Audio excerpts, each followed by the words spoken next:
People literally think that they only want immigration of their kind of people. That's what they want. We sit on the Waiheke ferry and we go, there's so many Brits here. Where are all the Poms from? That's not the immigration that people talk about, but that's such a large percentage of the immigration. We had visitors and they said, oh, well, you've got the expat lifestyle. And I was like, hang on a minute. Just because I'm white, it doesn't mean I'm an expat, right? I'm literally an immigrant. That's just a weird thing that we do in our brain, but we all somehow buy into it. I'm Saraid. And I'm Julie. This year, we travelled with our soundy Joey across Aotearoa to eavesdrop on immigrant whānau talking with their children. Every family we visited welcomed us, made us laugh, honestly made us cry. And over this series, we invite you too to listen in on Conversations with My Immigrant Parents.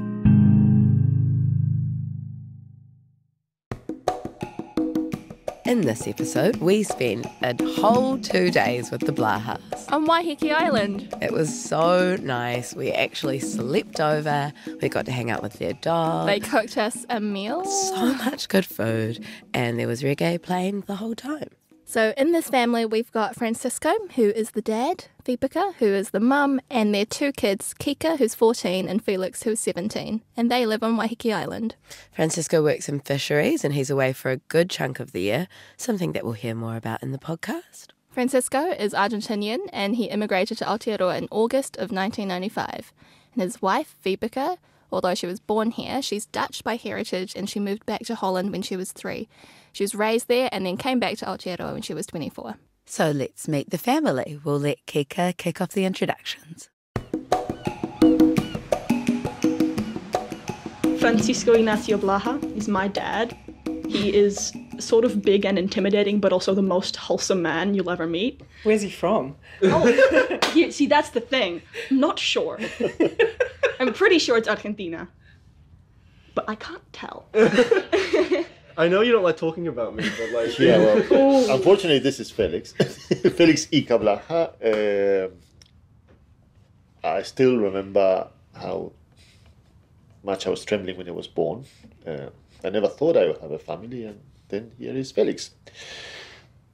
He was the cutest boy, but perhaps the most annoying boy as well at the time. But it was just so good to have him, and he's become his own man, and that's what I admire the most of him. It's true. He's his own man. He's just himself. This is Kirsten Vibeke Bretthauer. She didn't take Francisco's name, Blaha. People call her Vibeke, but her actual name is Kirsten, which she didn't use because she's from Holland, or Netherlands, where everyone's called Kirsten. You were actually born in New Zealand. Yes. You knew English from a young age, but you were raised in Holland. And as a result, I always put my ethnicity as just European other, which I think really gets the whole spirit of the thing. Of the thing. You're a graphic designer, but yeah. All right, you go. Okay, so I'm introducing Kika. This is Kika Irie Marlena Blaha Bretthauer. She's my daughter. She's 14 years old.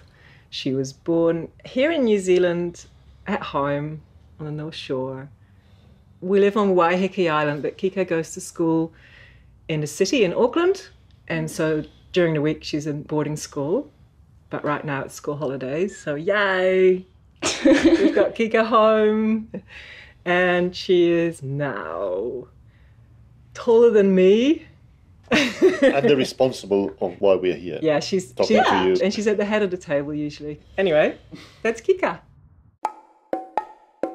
I'm going to get into what I've wanted to know this whole last time. A, precisely where are you from? And B, precisely how did you get here? I know that. You don't know this one. I grew up in the border between Argentina and Paraguay. You guys been there? A place called Iberá. My dad is Austrian. My mom is part Russian-German. They were Volga-Deutsche. They were Germans that in the 17th century moved to Russia and then we were expelled. So they moved either to Canada or to Brazil. So that is on my mom's side. And they mixed a bit with locals.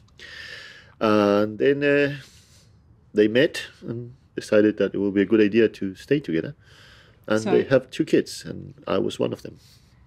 Your mum grew up in a German-speaking community Yep. in the north of Argentina. Yep. And my dad was an Austrian anthropologist who went there to work with the Guarani people. So that's where I grew up. And I had to go to another town for primary school. Then in the Navy. And then I left the Navy. And then decided to go fishing because I love boats and I hate discipline. So I worked as a fisherman and Pay University and did both for a while. And then in 1991, I got my master's and I was tired of living in a society that I thought was very unfair. I always had this fascination from the Pacific. And so I got on a sailing boat and moved to the Pacific and then jumped off the sailing boat and started working in fishing boats to Tahiti, Cook Islands, Fiji, Samoa, Tonga. Then after a few years, I was in Tonga and they asked me to bring a boat down to New Zealand to do survey, which is like the Warden of Fitness. And you couldn't do it in Tonga. So I arrived here and I went to a party that first weekend. I didn't know anyone. So I was walking around town and there was this terrible place that's called the Loaded Hog. And, you know, I had long hairs and I saw these two guys with rastas and I followed them. Follow the rastas. You know, if you want a good party, you follow the rastas. And that night I met pretty much half the people I met in New Zealand. And then, so I basically went to the boat and said, I'm not going back. So I took a job and with that I applied for residency. And on the 16th September of 1996, I got my residency. And I remember that perfectly because I woke up in the morning and I got a phone call and the guy went, "Hi, Francisco, I'm so-and-so. I'm your case manager from Immigration New Zealand." And I said, "Oh, yeah, that's cool. Yeah," it says, "Yesterday, your residence came through, but I saw that it was your birthday today. So I thought that I'd call you with the big news and as a birthday present." And it still gives me goosebumps. Oh. So yeah, that's the reason I'm still in New Zealand. This is why I think you're so wholesome. This whole family is so wholesome. True. They're such good storytellers. Like, Francisco has so many anecdotes, you know? I think I missed a few of them. Yeah, you were having a phone call and he told us a lot of stories. And also how many times he's been injured in many his times. life. And in some gnarly and badass ways. Like, Yeah. I think he's been hit by a Like moving 5 vehicle. cars. And I feel like there's been something that's happened on the boat that was very dramatic. Basically just low-key action hero shit. Also, I'm sick. I'd like to flag that thing. You always sound like this and you sound beautiful. Anyways, Argentinian and Dutch culture in New Zealand is probably something that's a bit rarer in Aotearoa at the moment. Like, Yeah, for sure. most people probably wouldn't be able to identify what Argentinian culture is, much less Dutch heritage, even though we've had a huge wave of Dutch migration For a since long like time, the 50s eh? or 60s. Yeah. I actually know so many Dutch people, or like kids of Dutch migrants now that you talk about it. Or like, I feel like a lot of kids I knew at primary school would all call their grandparents. Oma? Yeah. Yeah. True. My friends say it's like a nightmare when they come here because they'll hear you two speaking English and then parts of Spanish and then parts of Dutch. And this was when Abuelita was here and you were speaking German to her. Yeah. So I speak German to Francisco's mum because that's the language we share. Because I grew up close to the German border in Holland. It also does happen often that We I learn a lot of will languages. Yeah. I will remember a word in a certain language but not in the other two, or I'll remember it in 2 languages but not in English. I've got it too. Yeah. Like, I think it was maybe there was so many that I just ended up learning none of them, except for English, because it's everywhere, right? I really want to learn more languages for, like, I mean, it's obvious language is great, right? But you always say that it's your job times by 3, you know, because you can do all your marine biology stuff, but then also do it in 3 different languages fluently. I wouldn't say fluently. You speak every language poorly. We were overseas and we were on the boat and like you trying to speak French with a base of French, but a lot of like hand movements and gestures and pointing and saying something in Spanish and then getting him to guess. And just like the way you find out ways to talk, even though you don't know the language, is just really cool to me. We lived in Italy for a year-ish. When I was like 3. I was 5. I think my memories are better of it than you are. You were fluent in Italian and you forgot all of it. I went to an Italian kindergarten, spoke fluent Italian, came back to New Zealand and forgot all of it immediately. Except for there was a full year where I could not say "you're welcome" in English. I only knew it in Italian. But now I don't know it in Italian. So I have this vivid memory of wanting to say you're welcome, but just not knowing what the words were. And remembering it in Italian, but not in English at all. It's relevant because you said once, I know you tell the story better than me, but it's when you were... Who are you talking about? Papa, he was in Italy and he was told, and you say Italians really like to monologue, and you didn't know much Italian, but there was an Italian guy who was like talking to you. And, he started, I don't know, this is a visual joke, it doesn't work on audio medium, but like... You just gesticulate a lot and use your hands, and then the guy at the end say, hey, I didn't know that you spoke so well Italian, and I may have said 10 words in the whole conversation. That entire conversation. But it's just the gesticulation that makes it's, again, the conversation goes beyond the words most of the time. Also, that translates to humor, when you're trying to do jokes in humor, or, the languages have associations to that. But also the culturals, Dutch is very argumentative. We believe that a good conversation, you look at the subject from all sides. And if you only have one side, that means, you haven't had a good conversation, because obviously it's one-sided. So I don't think that's argumentative. That just means you have to be thorough. Which for both argumentative is an English concept. You would often say, obey, to the kids, and I'd be going, that's not how we say that. You can't do that. You can't do that. That's not a good concept in English, nor is it a good concept in the culture where I come from. So and you would just go, what do you mean? That's how I used to say it back home. I'm like, but we have both moved on. Not this back home. You understand that I did all my primary school on a Catholic boarding school. Then I did all my high school in the Navy, and then I went into fishing boats. So, 2 issues there. You don't argue, you obey. Yeah. You don't have to like the person next to you. You need to respect it. Because if that person doesn't do the job that it's supposed to do, you die. It's as simple as that. Good point. So, changes completely the way you relate to the world. Can you apply that to your children? I don't know different. I have come down so much. Yeah. When we met, she used to criticize that I was the most Spartan man in the world. I would clean everything. I would put the chairs on top of the table every night, like if it was a restaurant. I had really very few things. And because I lived off a backpack for 5 years before coming to New Zealand, by being in boats through the Pacific, so I have come down a lot. When you were asking me, when something is an accident, something falls in the Navy, the first thing people ask you is, nombre, means your name and rank. Because that will go against, if it is broken and your responsibility comes off your salary. Ooh, name and rank. So, when I go nombre, it's just like, it's just almost a joke based on that principle, But that's an important thing, here you're mostly about liking and, appreciating. I spend most of the time of my life with people that I didn't particularly like. But I had to trust them because they were trusting me. I mean, hopefully that's changed. This is interesting, this transition, from military life, from the government in Argentina that Francisco would have grown up with, into life in New Zealand and family life.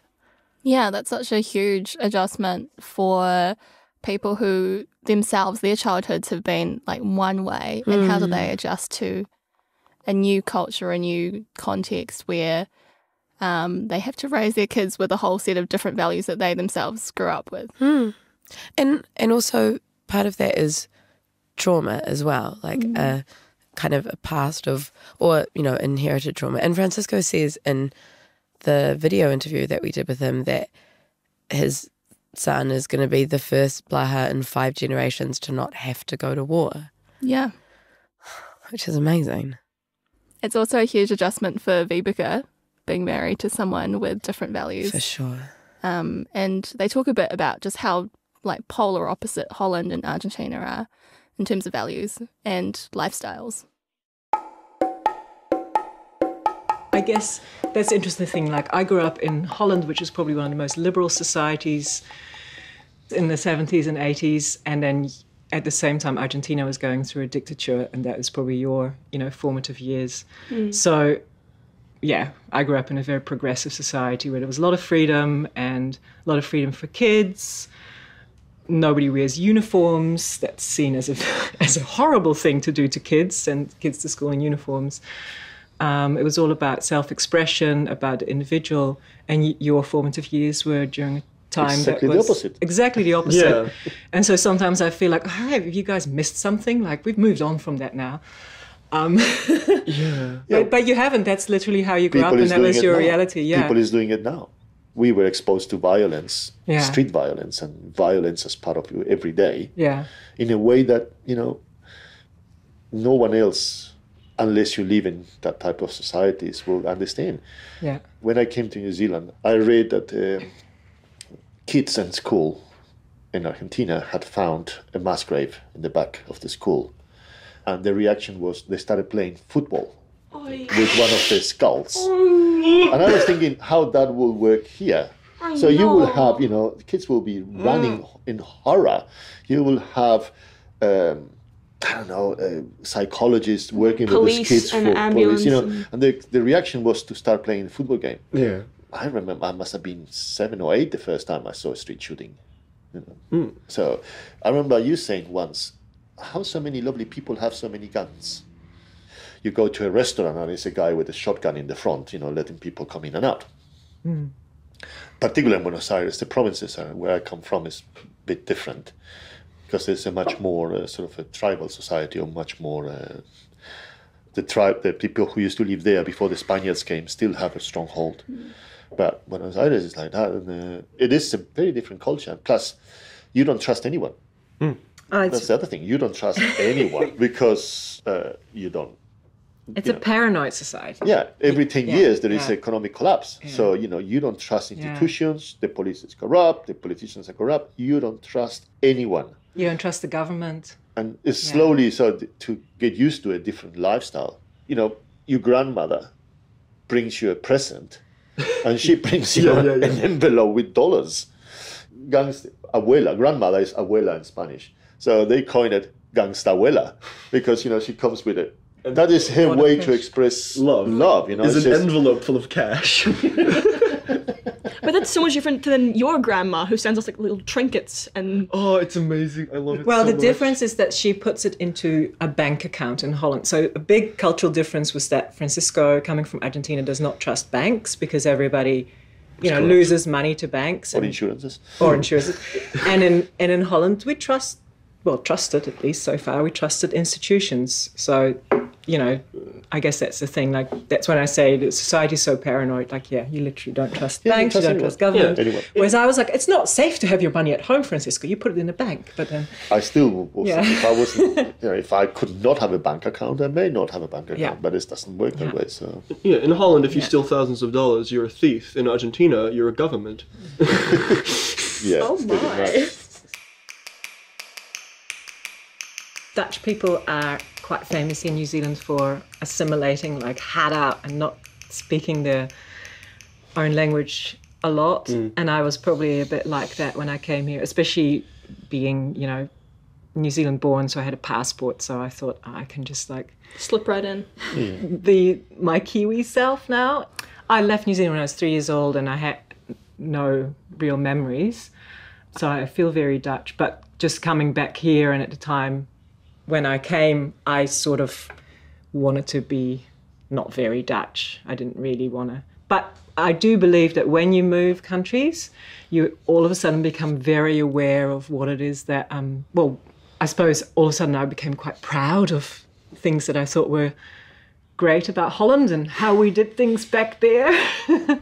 I think it is kind of strange because, I've always tried to be as proud as possible and to showcase that I have one Argentinian parent, one Dutch parent. I have this incredible culture and stuff behind me as much as possible. And that I will talk about how my dad's Argentinian in Spanish class because I want it to be something that I can be proud of and be like, yo, I have this super cool culture. And so when my abuela comes here, I tell her my friends and I show her photos of them. And I make videos of us cooking together because I really want it to be a part of everything that I do now. And so I see all the little things you do from your culture, like cooking together is a really big thing, like asados, like how abuela makes gnocchi by scratch every time she comes here. And how I was raised with Dutch kids books and the little clogs and all those sort of trinkets and memories, I try to have them with me as much as possible. So if I can speak Spanish to a friend, I will. Because it's something I really want to be. So it is important for you to have that as an identity Because, and to often, know what it's about. I look pretty white because you guys are pretty European. We're all pretty white. We are all pretty white, which European means other.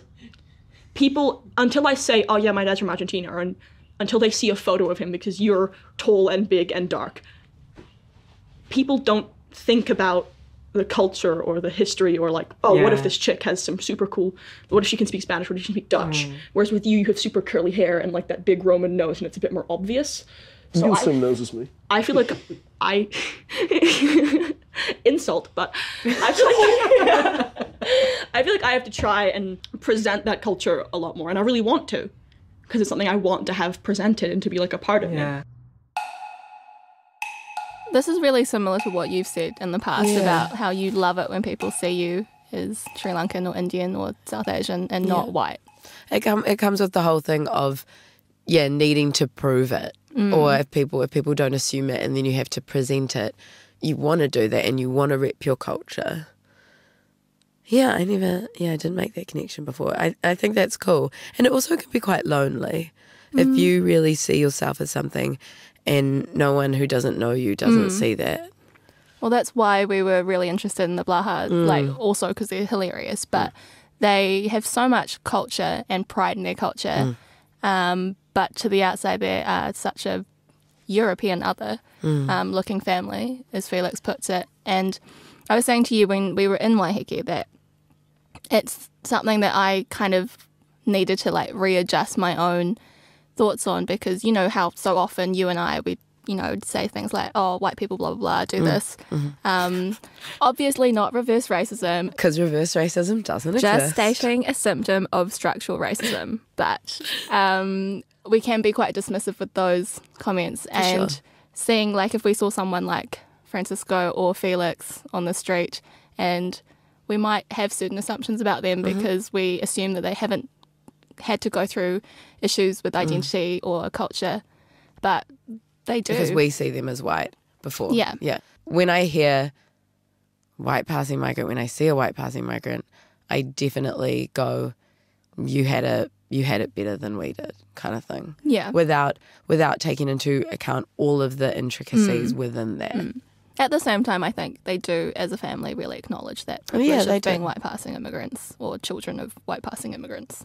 Something I've heard people say is like Pākehā pride. Not pride in like white pride, white power. Okay. But if Pākehā had more pride in their culture or an acknowledgement of their culture rather than just thinking of themselves as the default, then kind of race relations would be a bit easier, because we're not always as the other comparing ourselves with the default identity. Oh, that's so but interesting. everyone acknowledges they're part of something. They're not just the normal and the other. Because do you think that also a lot of the time cultural knowledge and cultural pride comes because you have to prove yourself, or you have to stand in yourself because you know you're not the standard? Yeah. So I feel like that is something that this family kind of demonstrates. Yeah. I mean, yes, they definitely come from strong cultures, but they're not willing to reject that or leave that behind, especially the kids.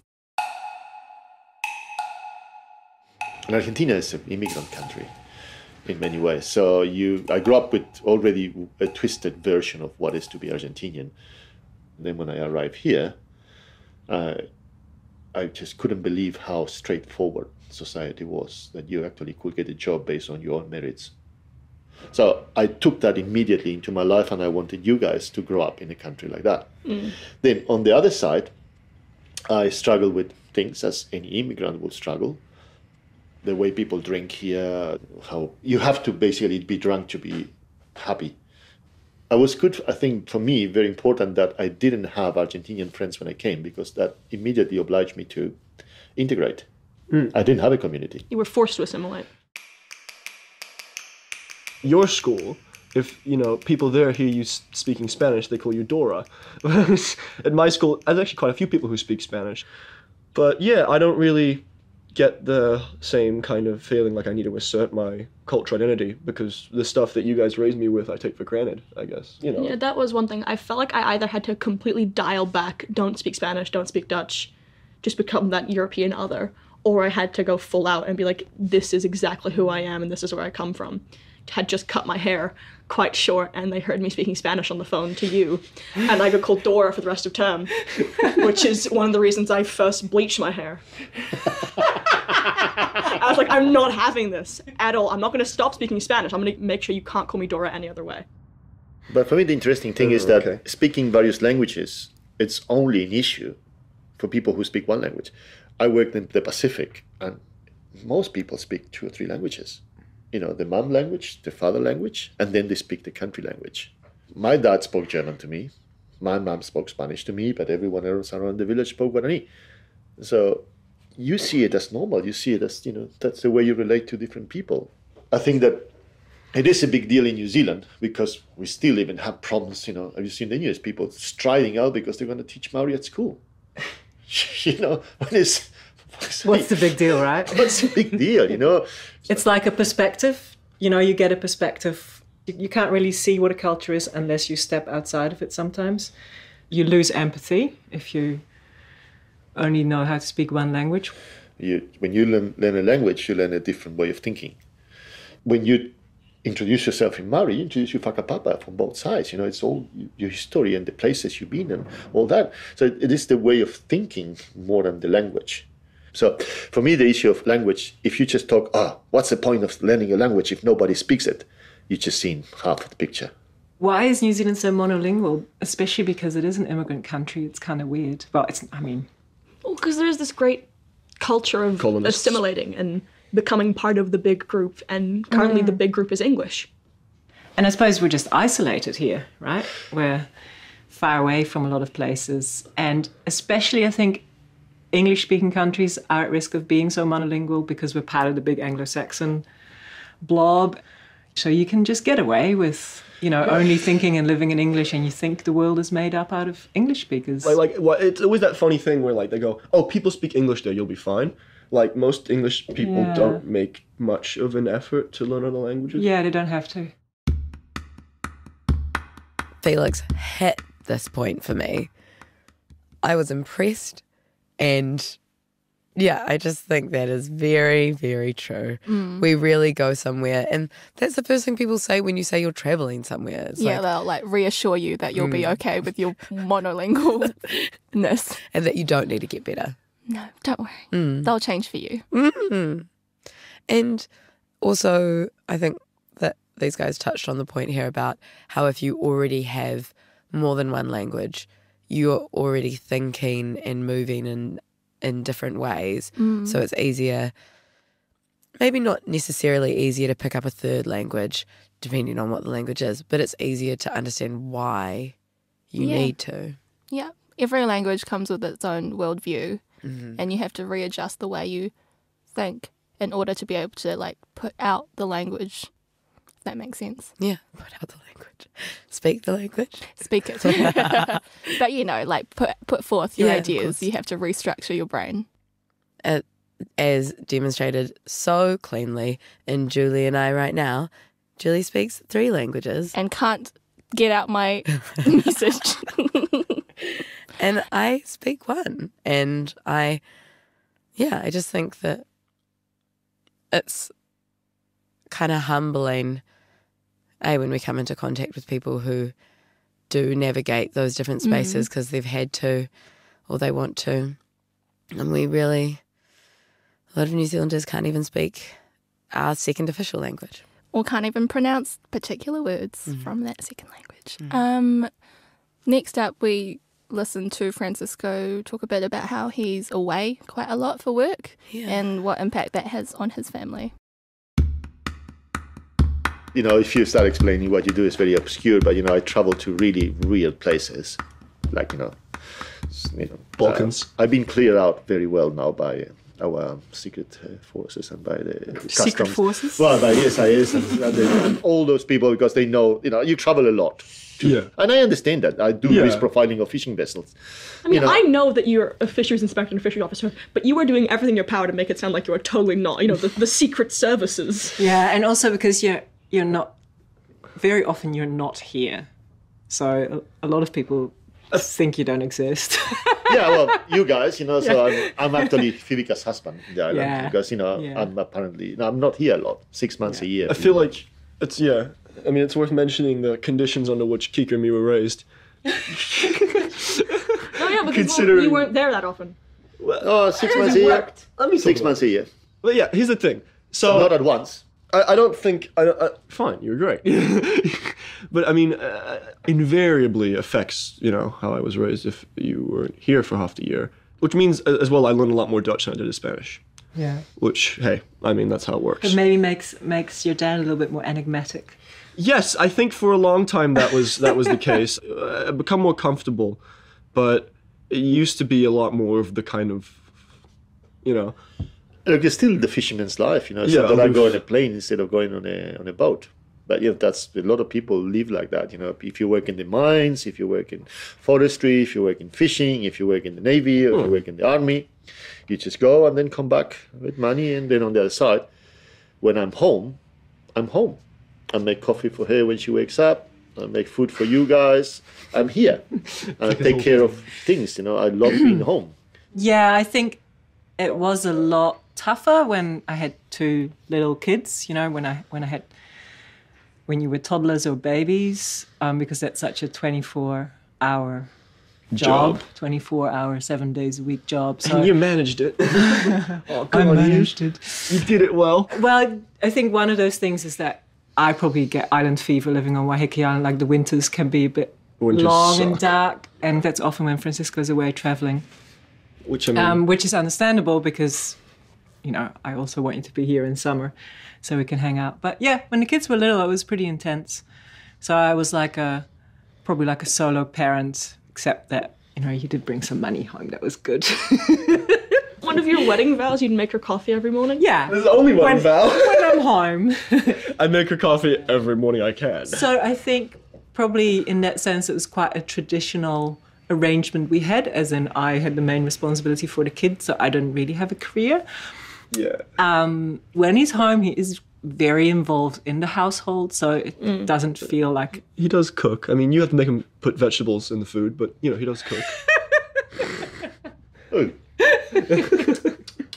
Yeah, we have a different tactic. And so it was often a lot harder for Francisco to come in to the family because I might have my own little routine. So it would often take like a week, and then we'd have like a big argument or something like that. And then you would slide into the family again, then we'd have our own balance. But then you would leave again. So I think when you guys were little, it was hectic and it was really intense, and I was often quite exhausted. But now you guys are bigger. I feel Francisco just misses out on more cool stuff because you're teens now, and there's Able to do lots of really things. awesome stuff that you want to be part of, and you become more aware as a parent that soon you'll leave us and you'll leave home. And so now I think you maybe feel the pull more to be home more. yeah, definitely. Because before you were like, oh my god, get out of here. Yeah.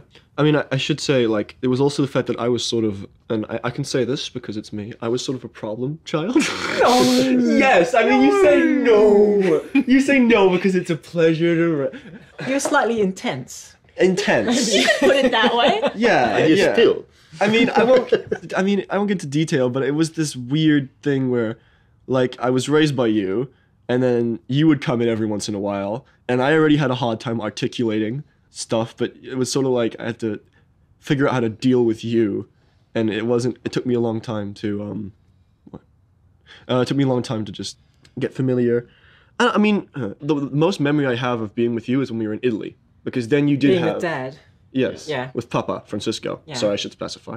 It was being in Italy because then you did have a job, and it would always be I go to school, I come back, I take the bus, You pick us I up meet after you at the school. FAO where you were working, and we go to Angeli and Diavoli, little pizza place. I get pizza, and we go home. And I think that was when I had the most consistent Interaction, interaction with you. But otherwise, it was always sort of just I didn't miss you because you were gone so consistently. You were used to that. I was used to that, you know. It was part of the. I mean, it did make me sort of a weird kid. I do know that when I was a lot younger, I was never really as close to you because, of course, I was just always with Mum. But now that I'm slightly older, although I still am quite young, I think it's something I can accept more, and then I just try to be closer to you. So, like, I will call you often when you're away, or I'll text you, and You have to be more deliberate about it. we found new ways to be a family and be close. And it is like it's kind of sad knowing like, oh, I would love to have him here to watch my show, or I'd love to have him here to watch this concert, or this competition, or to be there for this birthday party. And I think that you still put in that effort even if you can't be there. Something that strikes me so much about this, and that has hit me a lot throughout this journey of this podcast, is the way that you tell someone that you're sad and you're disappointed in them, but you say it with love. Yeah. Like you're not trying to punish anyone, you're not even necessarily trying to change anything, you're trying to acknowledge your feelings in the situation and why it's been hard for you. And I just think that's a really amazing thing that we do within our families. I'm not an immigrant like either of you. I am a child of immigrant. I grew up here, I was raised here. I can't say how immigrants are treated here. That's something more you could say, but I can say how I've seen you be treated in the stories you've told me. For me, I can put it in one anecdote that happened to me. A group of 2 New Zealanders were talking to me, and they were being, kind of racist against immigrants. Yeah, vague undercurrent. And I was like, oh, mate, this. And they go, mate, didn't you hear my accent? It's like, nah, but you're different, mate. I thought that the fact that they can start separating in between immigrants was a bit weird. So the thing was about Asian immigration, which is something that happens over the last few years. And they were going, oh, you go up to Queen Street, they're all hanging out together, they all talk the same thing, and you see even the signs are written in their own language, they don't integrate. And I say to him, oh, it's great. So finally you understood how Maori felt about your grandfather. And he went, mate, it's not the same. It's like, yes, totally the same. It is the same. Totally the same. It's probably just harmful, but like, people have their personal sort of biases, but in New Zealand we're talkative, we're friendly, and we have this sort of drive to be polite. And so unless you are a full-on, full-blown, I'm going to scream at you in the streets racist, people tend to keep it inside. It's subtle. I think it's changing. I think it's becoming more overt. Oh, yes. Definitely, I think. But then who am I to speak to that? Because I wouldn't get that. Like, I know that your half-brother and half-sister here have been taught to speak English when they were speaking Spanish. And I found that quite shocking, but I'm hearing it more and more. The thing is that people are saying they only want immigration of their kind of people. That's what they want. And you and I, we sit on the Waiheke ferry and we go, there's so many Brits here. Where are all the Poms from? And that seems to be... That's not the immigration that people talk about, but that's such a large percentage of the immigration. And I don't know, like those are probably the subtleties that we notice. The concept is it's not immigration unless it's not white. It's the biggest number, still English. People from the UK. People from the UK is still the biggest number of immigrants. But that's never, when people talk about immigration, that's never the immigration they're talking about. It's the concept that it's not immigration unless it's not white. We had visitors and they said, oh, well, you've got the expat lifestyle. And I was like, hang on a minute, just because I'm white, it doesn't mean I'm an expat, right? I'm literally an immigrant, It's not right. That's just a weird, thing that we do in our mental brains. gymnastics. But we all somehow buy into it. I've lived here all of my life. And even though right now I'm spending 70% of my time in a boarding house across the waves, I still consider this place home. If we moved to a place while Papa was away and he wasn't there until he came back, I would not call that place home. Right. Because the home for me is somewhere where all of us are completely together. Oh, home is Waiheke for me. So I think I've sort of gotten Waiheke's little subculture and made that my own, Island boy? Yeah, island boy. Yeah, this is home now for me, this Waiheke Island. I'm sort of glad that Felix is saying it's Waiheke, and I'm really glad that Kika is saying it's where we all are together, because I felt you guys did need a bit of a place to maybe look back on going, that's where I grew up. And then when we came to Waiheke, it sort of had the right mix of... Just weird people. Yeah. But then for me, I always feel like I'm always going to be almost split in half. And when I'm in New Zealand, I miss things about Holland. And when I'm in Holland, I really miss things about New Zealand. It's, you know, I'm now literally half my life here, half my life there. So I'm completely torn. I'm torn forever. For me, I live here because I want to. I could live with the collection of passports, and thankfully with my education and background, I could live in most countries. Will take me as an immigrant, but this is where I choose to live. This is home, and particularly Palm Beach. I don't know, there's the Maori tradition of having the placentas of your babies buried in the backyard or buried underneath a tree. Both your placentas are in Thanks for the Palm Beach, donation. because this is where I feel home. This place gave me pretty much everything you see around, including you guys. So this is home. It's not a picture. place where you have to be. It's a place where you want to be. Yeah. A lot of conversations that are essential don't happen because they don't need to, right? Like it's not very often that you turn to someone and you say the thing that you deeply feel about them, because we just go through our lives and everything just happens and, you know, blah, blah, blah. Like, there was a lot of stuff I didn't tell my mum until she had a heart attack. She had a heart attack? Yeah. I mean, she's fine. She's completely fine. But yeah, she had a heart attack, and I kind of, it's like stuff comes up when it absolutely needs to come up, or when 3 strangers walk into your house for 2 days and push you to have conversations that are about identity and which are long, and where you have to sit down, look at someone and tell them how you feel about them. I think it's something that's probably just between lots of parents and kids, not even just immigrant parents and kids. Just communication barriers. We don't articulate all the feelings that we have for each other, and they're so complicated and messy. Like the deep emotional feelings that you have for your parents, the resentments, the sympathy, the things you feel so guilty for that your parents have done or maybe your children have done, and to be forced into a situation where you have to hash out all the things. It's different. Yeah, true. So we just wanted to end with saying a huge thank you to the Blaha family, to Francisco, Vibeke, Felix and Kika and their dog Nina for hosting us for 2 whole days, showing us Waiheke, going on a boat for us, doing everything we asked them to do, and mostly cooking us that big, huge meal. We had such a great time and we really appreciate it. Thank you for listening. You can check out photos and videos of all our participants on Instagram at Convos with My, on Facebook at Where Are You From Really, and on RNZ's website. Conversations with My Immigrant Parents was created, produced and directed by Julie Zhu and Saray De Silva. Recorded by Joey Siasoko, sound engineered by Colleen Brennan, with original music by Tal. Our cover illustration is by Ngaumutane Jones at Ms. Mimo, with design by Sonia Milford. RNZ supervising producers are Sarah Vuitalitu and Justin Gregory. RNZ Senior Commissioner on this project is Kay Almers. Conversations with My Immigrant Parents was made possible by the RNZ NZ On Air Innovation Fund. He kōnei ipurangi tēnei mo te reo irirangi o Aotearoa.